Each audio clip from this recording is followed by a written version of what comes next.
Vamos entrar diretamente no tema. Ontem tivemos um dia caliente lá em Brasília. Eu começaria com o deputado Zaratini. Foi uma derrota humilhante para o governo ontem? Foi uma derrota para o governo, mas eu acho que foi uma derrota para o país.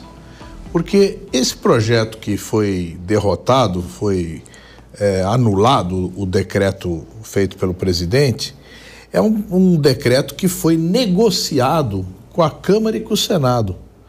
Houve várias reuniões de negociação, na quais participaram inclusive o presidente Lula, e depois uma reunião num domingo à noite, uma famosa reunião que foi considerada histórica por todos que deram entrevista depois, que tratou de um conjunto de ações para chegar ao equilíbrio fiscal. Então se previa a anulação do primeiro decreto do IOF, a edição do segundo decreto, onde foi reduzida em 80% as alíquotas, a edição de uma medida provisória que altera regras do imposto de renda das pessoas jurídicas e um terceiro projeto, que ainda não chegou à Câmara, que trata da chamada redução das isenções tributárias, uma redução de 10% nas isenções tributárias, portanto, mantendo 90% das isenções. Então, era um projeto acordado, né, e que, de repente, o presidente da Câmara, às 11h30 da noite, resolveu mudar a pauta.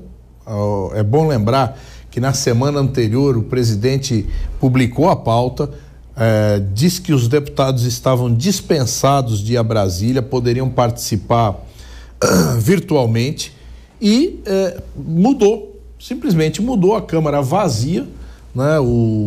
Poucos deputados, nem 10% dos deputados estavam lá, e um projeto desse calibre, dessa importância, foi anulado. Então, eu acho assim um equívoco muito grande na condução da Câmara, né? O Senado também, da mesma forma, e logicamente essa decisão tem muito menos a ver com a questão dos impostos, com a questão tributária, do que propriamente com uma série de outros descontentamentos e tentativas de sinais, né, para o governo. Então, agora, perdeu o país. Nós vamos ter uma possível judicialização dessa medida, porque esse decreto legislativo ele é inconstitucional, porque a Constituição fala claramente que a determinação das alíquotas do IOF é feita pelo Executivo, e ao fazer o decreto legislativo impediu o Executivo de cumprir sua função, e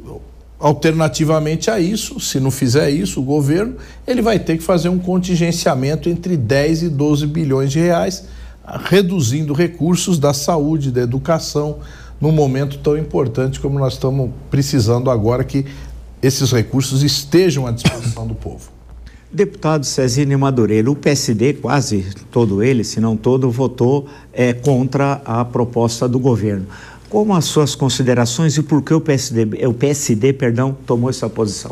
Professor Marco Antônio, uma alegria estar aqui contigo, te cumprimentar, meu querido colega Zaratini, um bom deputado, e os nossos ouvintes telespectadores. Eu quero iniciar dizendo que o presidente Hugo Motta, não tenho procuração para defendê-lo, mas ele agiu como um grande parlamentar e, mais ainda, um grande presidente, com as suas prerrogativas que lhe cabe em um momento onde o governo está tomando um lado diferente, ele vai lá e defende. Isso é número um. Eu acho que o presidente, a pauta é dele, em que pese todos os momentos que nós tivemos desde do início da presidência do presidente Hugo Motta, ele conversa com os líderes e ali ele tomou uma medida necessária, não dizendo que é ruim para o país. Quem é responsável pela economia no país é o presidente da República, com a sua governância ou não governância. Aí, quando o presidente tem alguns atores, ele que é um presidente experiente, já veio de 2 mandatos, está no 3º mandato, fez sucessor, sabe como funciona a representação do povo brasileiro na Câmara. Quando ele tem alguns atores que não trabalham de forma flexível com o país, tende a isso, a desgovernância. Então, eu acredito que o presidente Hugo Motta tomou ali uma decisão necessária, num momento necessário, defendendo o país. Isso é número um. O PSD, quem não votou junto com o restante que votaram é porque não podiam votar, então se ausentaram de não votar, mas não significa que não concordam com o que foi votado. Isso é número um. Você pega, por exemplo, deputados da Bahia, não podiam se manifestar, uma vez que tem ali sua aproximação muito próximo do PT na Bahia. Agora, dizer, meu querido colega Zaratini, que isso é um caso de judicialização, ora, nós estamos lutando na Câmara para trazer de volta o protagonismo que os deputados e senadores merecem, que é constitucional, de decidir a pauta, de legislar. Nós estamos lutando para trazer isso de volta da mão do judiciário, que por várias vezes a ausência do parlamento com falta de coragem não legislou, o judiciário vai lá fazer o papel do parlamento. Então, eu acredito que isso é mais um caso de uma conversa de governo com o Congresso do que uma judicialização, mesmo aí com alguns atores dizendo que é inconstitucional. Não, o Congresso é soberano, principalmente a Câmara, que é a representação direta do povo lá na ponta, da maioria e da minoria. Então, está ali bem posta, inclusive, quando nós vemos, professor, quase 400 deputados irem lá à distância, mas todo mundo sabe o que está votando. Eu olho na tela do meu celular, eu pergunto ao líder, eu me informo o que eu estou votando. Então, todo mundo votou consciente. Quase 400 deputados significa que falta aí uma governança no país nesse exato momento.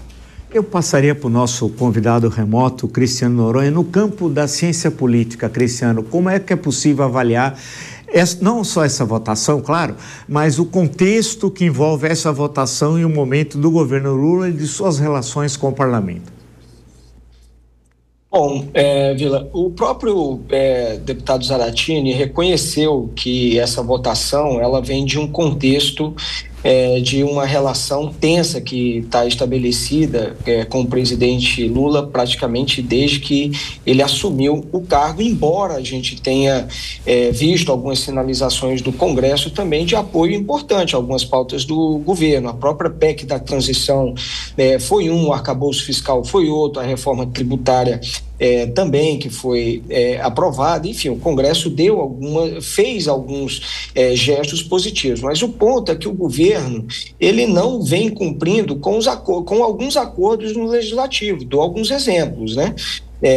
O governo, por exemplo, há um acordo para derrubar um veto, esse acordo é feito com as lideranças e no dia seguinte tem lá ministros do governo falando que o Congresso vai ser responsável pelo aumento da conta de luz, colocando ali sempre na conta do governo. Então as negociações são feitas nas lideranças, não são cumpridas pelo poder executivo. As liberações de emendas também. Um outro sinal que a gente vê desse desgaste, você veja, em dezembro do ano passado, o governo encaminhou ao Congresso, ao Senado Federal, uma indicação de quase de 2 dezenas de nomes para as agências reguladoras. Até agora esses nomes não foram analisados pelo Senado, o que mostra também uma insatisfação, uma falta de diálogo aí com o governo. O ministro da Fazenda, Fernando Haddad, também, em alguns momentos, mostra uma certa falta de tato político, né? Quer dizer, ainda que seja uma medida que ele possa questionar de uma forma mais reservada, mas ele criticando o Congresso e batendo no Congresso na semana que o Senado ia votar, por exemplo, esse aumento de números de deputados. Então não foi uma fala prudente do ministro no momento de uma relação tensa como essa. O governo ele precisa encarar também essa relação com o Congresso Nacional com uma forma mais amigável, não de embate. E há no discurso do governo sempre de que o governo é a favor de uma justiça tributária e o Congresso Nacional está cedendo à questão dos lobbies, das bets, que o ministro falando algumas vezes até de que esses lobbies têm que ser feitos à luz do dia, sugerindo que o Congresso pode estar fazendo alguma coisa que não é republicana, né? Então o Congresso, essas falas, isso acaba irritando e causando uma falta, uma insatisfação muito grande no Congresso Nacional. E o Congresso já tinha dado essa mensagem, e aí nos últimos dias algumas falas acabaram irritando também o Congresso e acabou acontecendo isso. Judicializar, conforme o deputado Zaratini falou, é um problema. Eu acho que isso pode, o próprio presidente do Republicanos, Marcos Pereira, diz que isso é um caminho arriscado. Está lá no artigo 49 da Constituição, dizendo que é competência do Poder Legislativo sustar os atos normativos que exorbitem do poder de regulamentar. E essa é a crítica que foi feita não apenas no Congresso, mas principalmente do setor produtivo. Esse imposto IOF é uma competência privativa, sim, do Poder Executivo, mas para regulamentar algumas disfuncionalidades que existem no crédito e claramente toda a argumentação que o governo deu a favor e para sustentar esse decreto, embora tente dourar a pílula ali com justiça tributária, mas foi justamente a questão da arrecadação. Tanto é que assim que derrubado, ele disse, olha, vamos ter que buscar novas fontes para cumprir o arcabouço, ou então vamos fazer contingenciamento. Então o objetivo fundamental aqui do Poder Executivo com a edição desse decreto foi, na verdade, arrecadatório, ele não foi regulatório. E aí está um ponto que foi muito criticado quanto à decisão dita acertada por parte do Congresso Nacional.